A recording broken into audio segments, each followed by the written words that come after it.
लोकसभा चुनाव 2024 की अधिसूचना जारी होते ही चुनाव आयोग का मॉडल कोड ऑफ कंडक्ट यानी आदर्श आचार संहिता लागू हो गया है।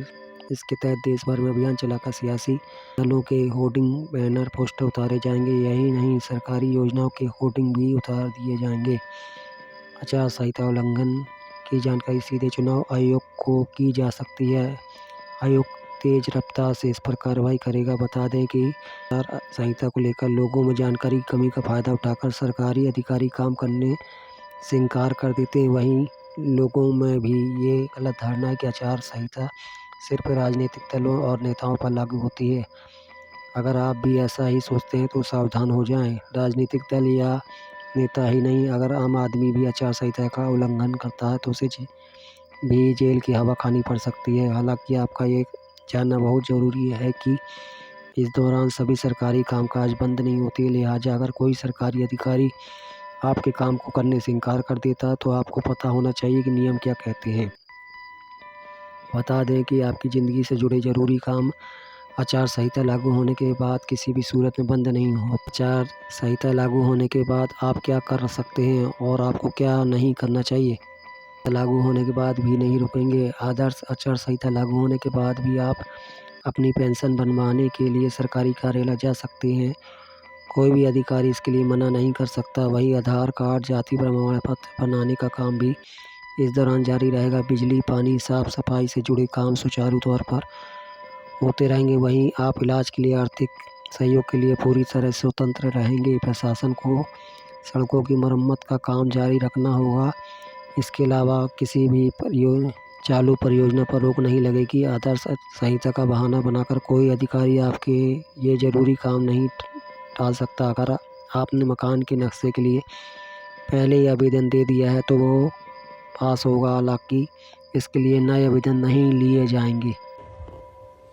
Sir, Venkatraman from Dinamala, from Tamil Nadu. Sir, every election you are getting new experience regarding the control of money power. How are you going to control the money power? For example, last election 2019, at Vellore constituency, the candidate Kadir Anand from his place, crores and crores of rupees money has been recovered from him. But what kind of action has been taken against him? And he is going to be the future candidate from the same constituency. Let me first take the answers of these questions of the first round. First question ये था कि 7 phase में election क्यों, और opposition parties का ये आरोप है कि 7 फेज में होने से लेवल प्लेइंग फील्ड डिस्टर्ब होती है, किसी को फायदा होता है। एक बार कभी पूरी कंट्री का भौगोलिक और ज्योग्राफिक इतिहास और ज्योग्राफिक स्थिति को नजर डाल के देखिए। नदी, नाले, बर्फ, पहाड़, जंगल, गर्मी, सिक्योरिटी फोर्सेस का मूवमेंट कभी सोच के देखिए। They will be moving like with in 3 to 4 days between the gap in the phases. They will walk length and breadth of the country. उनके ऊपर प्रेशर कभी देखिए कितना होता होगा। कभी इलेक्शन मशीनरी की पूरी प्रोसेस, कभी एग्जाम्स, कभी फेस्टिवल्स, होली, रमजान, रामनवमी, पता नहीं क्या क्या फेस्टिवल्स बीच में है। जब कैलेंडर पे हम लेके बैठते हैं तो एक डेट फिक्स करते हैं, दूसरे में चली जाती है, दूसरे फिक्स करते हैं, कहीं प्रॉब्लम आ जाती है। हम किसी को फेवर करने के लिए, किसी को नुकसान करने के लिए कोई भी एक्शन नहीं लेते, कोई भी एक्शन नहीं लेते। किसी को ऐसा भ्रम है तो वो गलत है। हम फैक्ट्स पे बात कर सकते हैं। जहां की जो मैंने कहा था, हर राज्य अपने आप में अलग अलग है। किसी राज्य में 1 में भी है, किसी राज्य में 7 में भी है। जिन राज्यों में 7 में है वहां का विस्तार बहुत बड़ा है, नंबर ऑफ पार्लियामेंट्री कॉन्स्टिट्यूएंसीज बड़ी हैं, कंटेस्टेशंस ज्यादा हैं, इसलिए वो 7 में है। My friend from the Tamil Nadu has asked, वहां 1 में है, लेकिन वहां दूसरा चैलेंज है जिसके लिए what he has talked about, there is a challenge of money power in that particular state, and as I mentioned, we are extremely careful of what he has asked. If you learn it from the assembly elections which happened in another southern state recently, we have been able to cure that menace of money power to a very large extent, and we would control this. Please don't be worried. Similarly, I'll on the expenditure side take this question from BBC that how much we spend. Each candidate is allowed to spend in the parliamentary constituencies up to 80 lakhs, up to limit, and in the assembly up to 90, up to 90 lakhs, and in the assembly up to 38. So if you combine amongst the candidate, that's the upper limit, which is the expenditure. You have asked about, somebody asked about EVMs. EVMs के बारे में मैं बहुत बार बता चुका हूं, लेकिन ठीक है, आपने फिर क्वेश्चन पूछा है तो, और देश में एक ऐसा अभियान भी चल रहा है जिसको बताना भी जरूरी है, इसलिए मैं थोड़ा विस्तार में बता ही देता हूं। वैसे बहुत बार बता चुका हूं, 40 बार लगभग इस देश की संवैधानिक courts, high courts and supreme courts EVM के ऊपर में जितनी चुनौतियां हुई हैं उनको देख चुकी हैं। चुनौतियां किस प्रकार की हुई?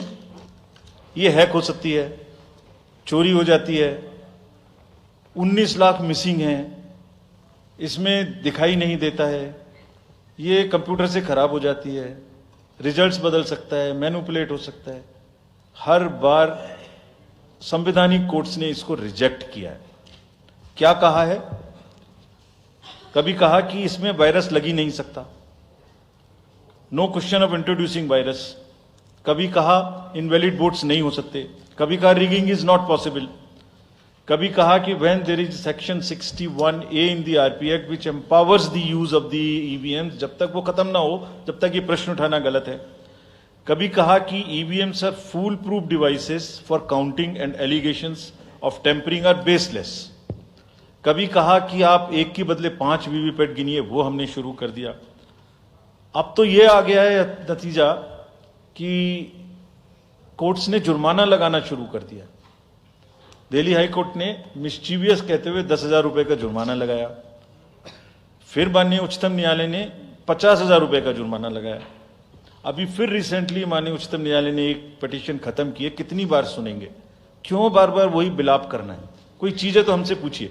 हैक नहीं हो सकती, किसी सूरत में नहीं हो सकती, एंड जो परिणाम आते हैं वही प्रमाण है, बार बार परिणाम आते हैं। कोई भी ईवीएम लेके बैठ जाता है सोशल मीडिया पे, वो डिब्बा लेके एक बैठ जाता है, और आजकल एक नया ट्रेंड शुरू हुआ है, वो थोड़ा सा एक्सपर्ट भी बन जाता है। आजकल 1-2 एक्सपर्ट भी चल रहे हैं सोशल मीडिया पे, वो कहाँ की डिग्री है, कहाँ के एक्सपर्ट हैं, थोड़ा देखना भी चाहिए। वो बताते हैं कि ये डिब्बा है, वो टूल बॉक्स जैसा डिब्बा होता है, उसके अंदर में क्या है पता नहीं है, उसमें से एक गत्ते के डिब्बे में से एक स्लिप भी निकलती है, वो धरना भी हो जाता है कि ये स्लिप बदल गई, मैंने यहां बटन दबाया था और यहां ही गलत निकल। लेकिन भाई आपने क्या दबाया था, किसी को बताया था क्या? क्या निकला, किसी को बताया था क्या? अरे संविधान कोर्ट्स कह रही हैं। अच्छा, जितनी बार हमसे आप पूछेंगे उतनी बार हम उसका एक क्वेश्चन लेके आपको FAQs में डाल देंगे। 100+ क्वेश्चन है।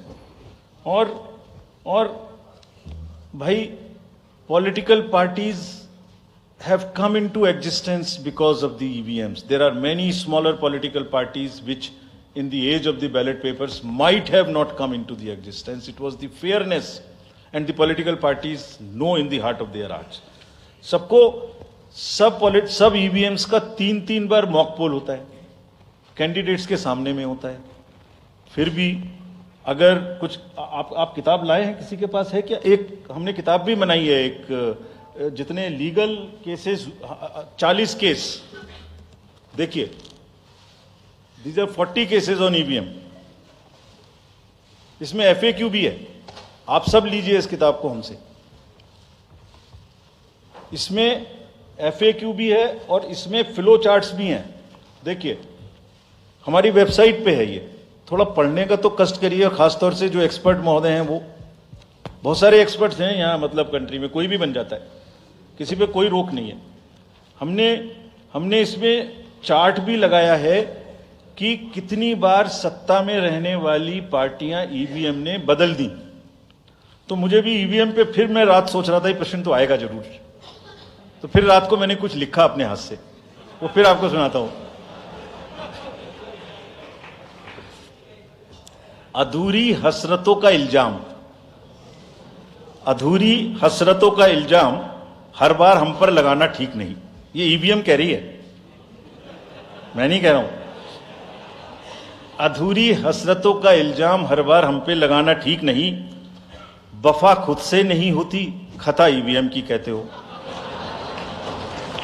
और बाद में गोया जब परिणाम आता है तो उस पर कायम भी नहीं रहते, आप ही के पक्ष में रिजल्ट आ जाता है। ये क्या बात है भाई?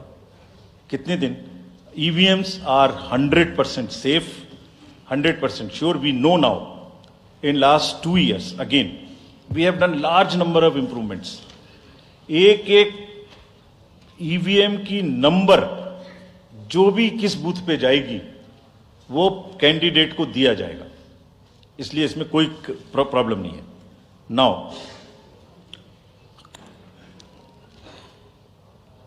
जो MCC के बारे में प्रश्न पूछा, जिसमें आप ये पूछना चाह रहे हैं कि हम बायस्ड होके किसी के खिलाफ एक्शन लेते हैं, किसी के खिलाफ नहीं लेते, यही आप प्रश्न बेसिकली पूछना चाह रही हैं। पूछना नहीं चाह रही हैं, आरोप लगा रही हैं, जिसका मुझे जवाब आपको देना चाहिए। Correct, very right, you have a question right to ask. आप पिछले 8, 10, 11 इलेक्शंस की सारे आरोप जितने हमारे पास आए हैं वो सबको एक बार पढ़िए। सबको पढ़ने के बाद सबके नोटिसेस देखिए जो हमने दिए हैं, उसमें जहां जहां कोई भी वायलेशन एस्टेब्लिश होता हो उस नोटिस के बाद, जवाब आने के बाद भी हमने ऐसा नहीं है सब में कार्रवाई की है।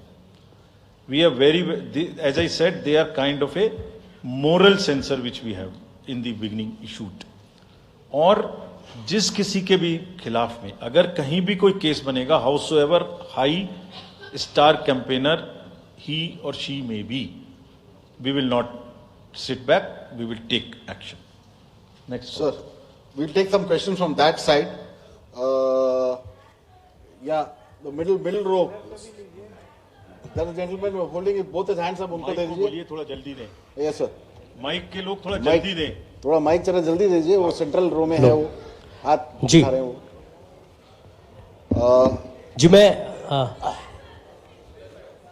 जी मैं आशीष हूँ, अमर उजाला डिजिटल से। मेरा सवाल है सर, जो आपने अभी 4M की बात की थी, उसके लिए क्या कोई एडिशनल डिप्लॉयमेंट आपने किया है? अगर किया है तो वो क्या है sir? Just yeah, give it to him there. Yeah, please. मैं राजस्थान पत्रिका से नवनीत मिश्रा हूं।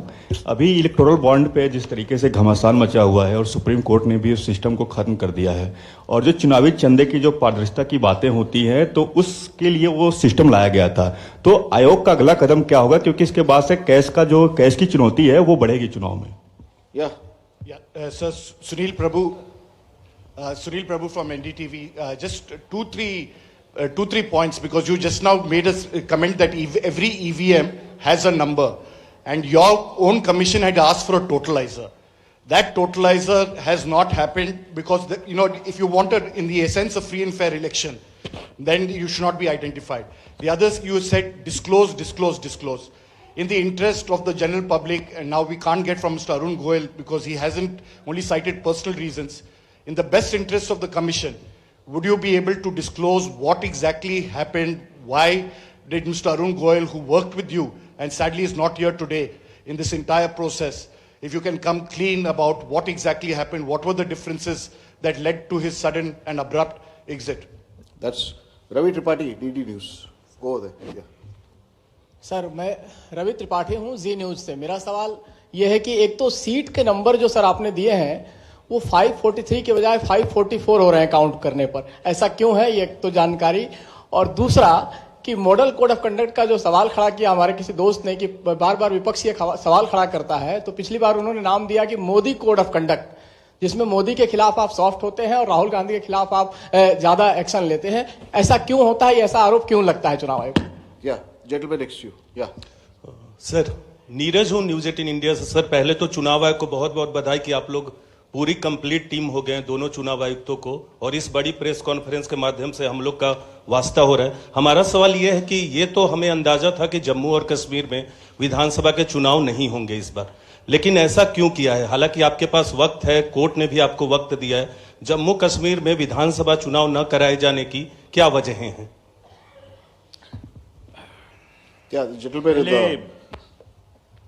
Yeah, give it to him. Yes. Very.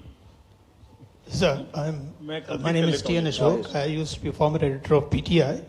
I also write a lot of political articles from New York.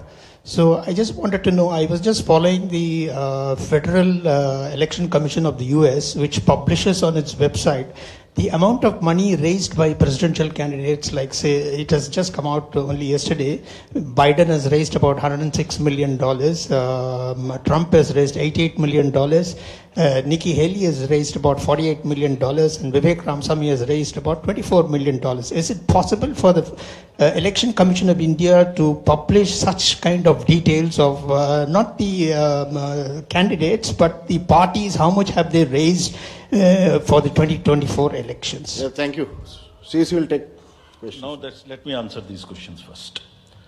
Very critical, very important questions. What are in everybody's discussion during this time, and it is necessary that one clears the stand on that. So first of all, I must congratulate that you have calculated it's 544, not 543. I never guessed that anybody would so quickly calculate this. कि ये 543 seat हैं तो 544 total में कैसे आ गई? एक constituency में 2 बार election होंगे, विच इज इन मणिपुर, तो वो 2 बार काउंट हो रहा है, इसलिए 544 से. So this is the first part of yours. Let me come to Mr. Prabhu. You asked the questions on totalizer. I entirely agree with you that booth wise result मालूम होने से, किस बूथ पर किसने किसको कितना वोट दिया ये जानने से, it's not a best possible situation in the country. We fully agree with this, and therefore we brought totalizer. The totalizer was an instrument कि जैसे एक राउंड में 14 टेबल पर काउंटिंग हो रही है, तो 14 मशीन्स को एक साथ जोड़ दीजिए और 14 का रिजल्ट एक साथ आएगा, तो कम से कम इतना पता नहीं लगेगा. लेकिन महाशय, यहां तो एक ही मशीन के रिजल्ट पे भरोसा नहीं हो रहा. मैं 14 जोड़ दूंगा तो लोग बोलेंगे पता नहीं क्या कर दिया. Let the political system mature itself. The need is to introduce totalizer. We are ready to introduce it. Technology is ready. But let one has to work in the entire landscape. Let that be matured further. We prepared the machine to take votes of the migrant workers remote voting. The prototype is ready. Machine can take 72 polling assemblies together. That's a step towards remote voting.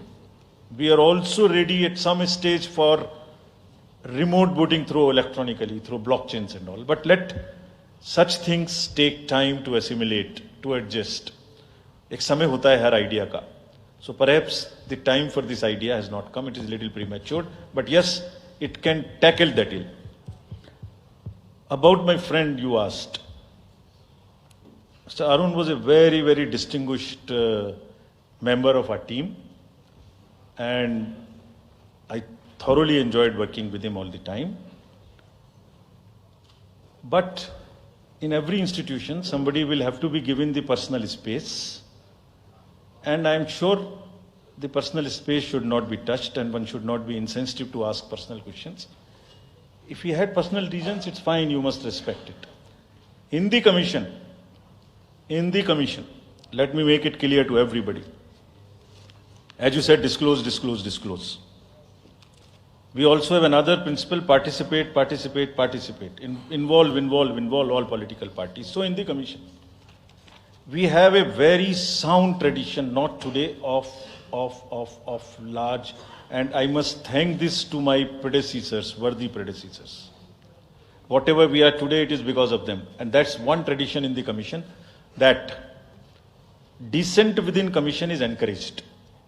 Within 4 walls of ECM, the commission room, which we call, it's a round room.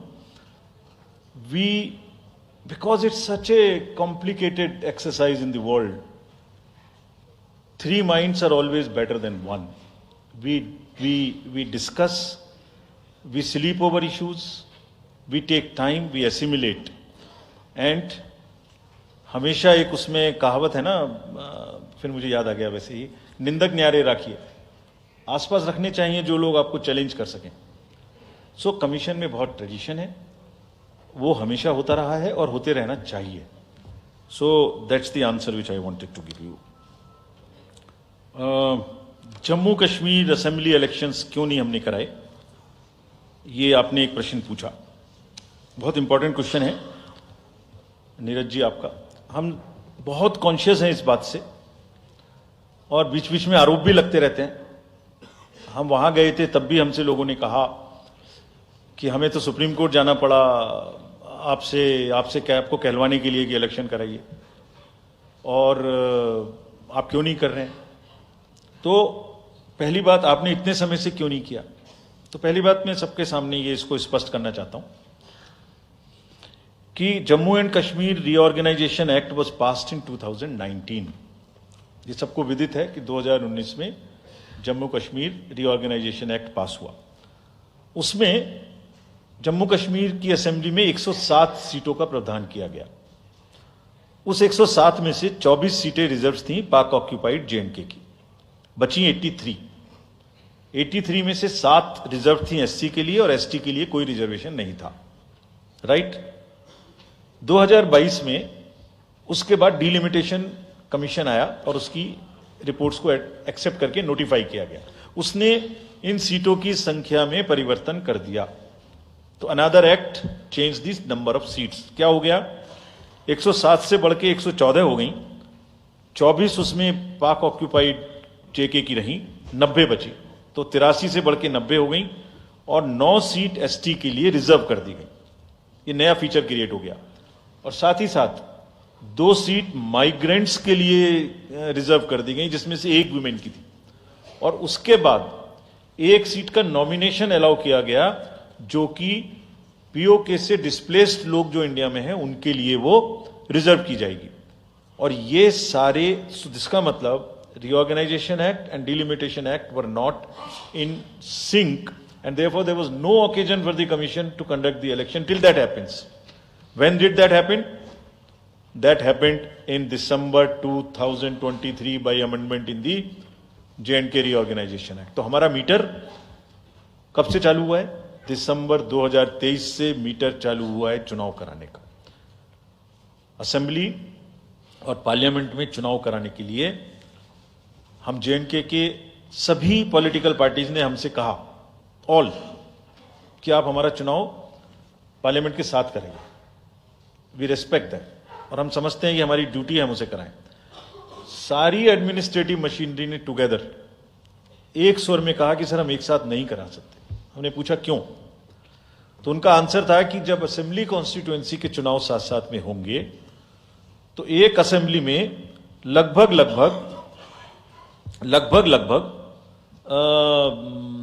10 से 12 candidate खड़े होंगे. सो 90 into 12 करीब 1000 candidate हो गए. और J&K में security की वजह से हर कैंडिडेट को कम से कम 2 सेक्शन फोर्स प्रोवाइड करनी पड़ती है. 2 सेक्शन फोर्स का मतलब हो गया कि हमें करीब 1000 के बीच में 450-500 लोगों की कंपनीज की जरूरत और एक्स्ट्रा पड़ेगी.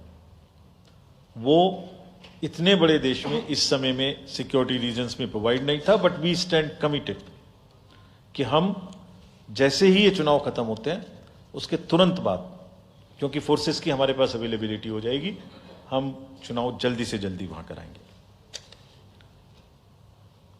Last question again, erectile bonds and चुनावी चंदा. और जो somebody asked from this side as to how the disclosures can be made through the political parties as to how much they collected. So as regards electoral bonds, Commission has always been in favor of transparency right from the stage when we submitted our stand in the Honorable Supreme Court.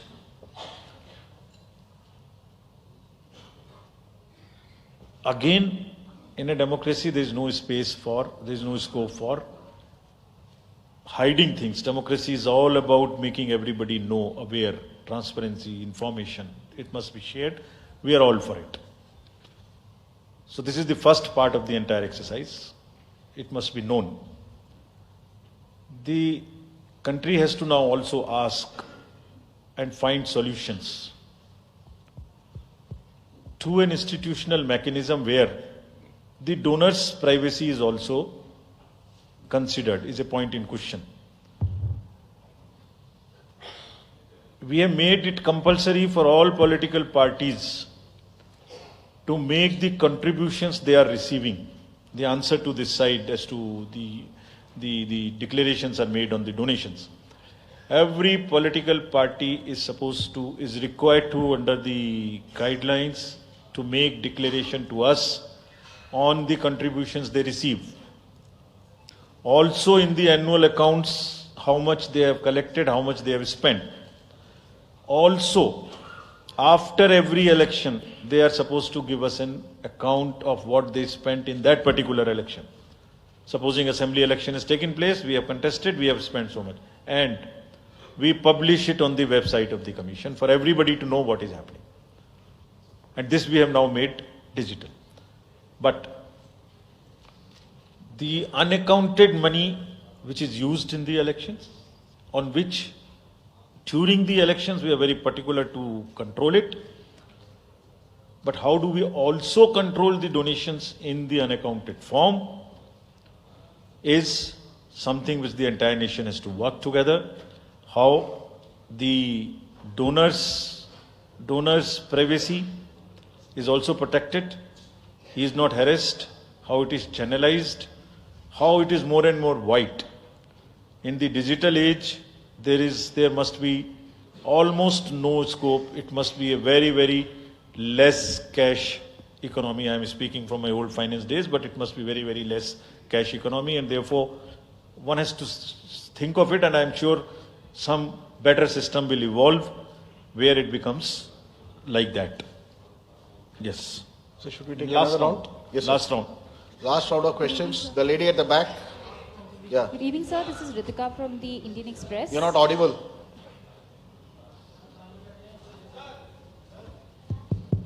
Yeah. Sorry. Good evening, sir. This is Ritika Chopra from the Indian Express. I have a question regarding Manipur. There's been this huge displacement of people on account of the ethnic strife. There are people who've been displaced living in relief camps and haven't come back home.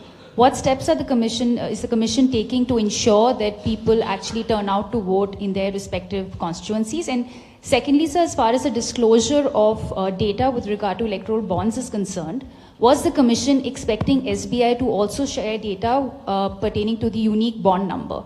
Because what you got was just date of purchase, name and amount, and party name, date of redemption and amount. Can you introduce yourself? This is Ritika Chopra from the Indian Express. Thank you. Okay. The gentleman in that orange shirt there. Yeah, please.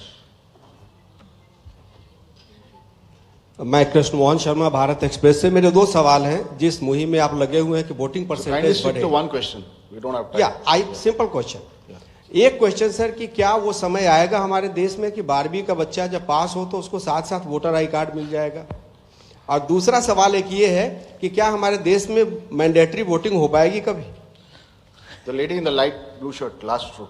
Yeah. Sir, this side Harsha from Republic TV. I have two questions. First one, opposition parties have accused Election Commission of being biased when it comes to action against hate speeches. While you have said that adequate measures have been taken, but how is it different from the last time? And so second question is precisely about two states, West Bengal and Manipur. Both these states have witnessed immense violence last year. One during Panchayat election and other one with ethnic clashes. How Election Commission is ensuring safe and peaceful election in the booths this time? Okay, the gentleman in the front. Idhar rahiye. Inko. Here, I'm George Kalivaril from Deepika Malayalam Daily.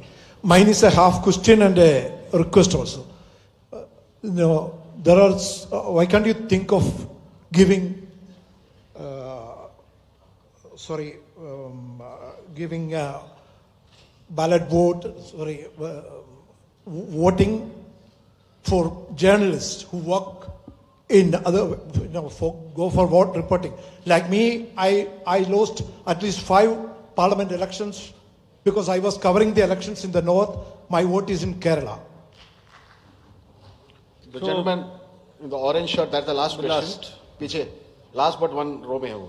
That's the last question.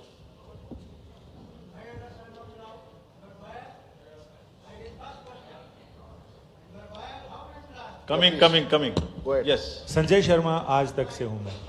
मेरा एक सवाल तो ये है कि निर्वाचन आयोग ने बहुत मार्मिक और बहुत व्यावहारिक अपील की है राजनेताओं से कि वो नफरत के बाजार में मोहब्बत की दुकान खोलें, तो इसकी कितनी अपील का असर लग रहा है कि वो कर पाएंगे? और दूसरा ये कि इलेक्टोरल बॉन्ड्स में अगली स्कीम किस तरह से इसको और पारदर्शी बनाया जा सकता है? क्या आयोग के पास भी ऐसा कोई इंतजाम है क्या? यस, नाउ उनका भी एक ले लीजिए, उनका भी, उनको दे दीजिए। Give it to him. लीजिए। You are biased. You can't do that. लीजिए। I am Professor D.S. Agrawal and I am a nominee of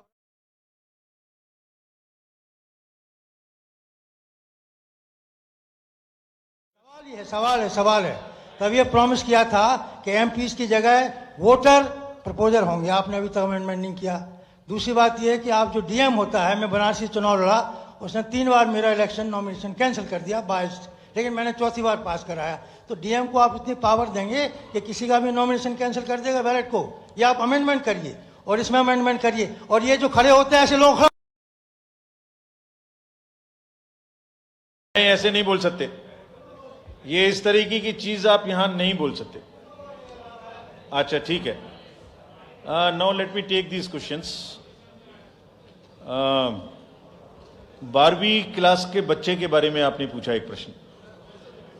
12वीं क्लास के बच्चे को जैसे ही उसकी एज पूरी हो उसको वोटर कार्ड मिल जाए, इसकी तैयारी हम कर रहे हैं एडवांस एप्लीकेशन लेके, ऐसा जरूर होना चाहिए। About Manipur, question was asked about Manipur, what we will do. There are persons who are displaced, who are in the camps. We have drawn a scheme. Which we have notified. That scheme is notified to allow the voters in the camp to vote from the camp. जैसे migrants के लिए J&K में वो scheme है, ऐसे ही यहां पर भी उस स्कीम को लागू किया गया है। And the voters would be allowed in the respective camps from the lower constituency to the higher and higher to the lower.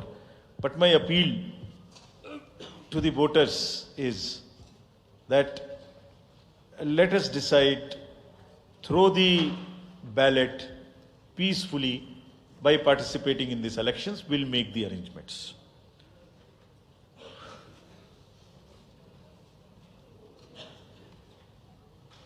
So, postal ballot तो अवेलेबल है प्रेस को, हम इशू कर सकते हैं, ये हम उपलब्ध कराएंगे।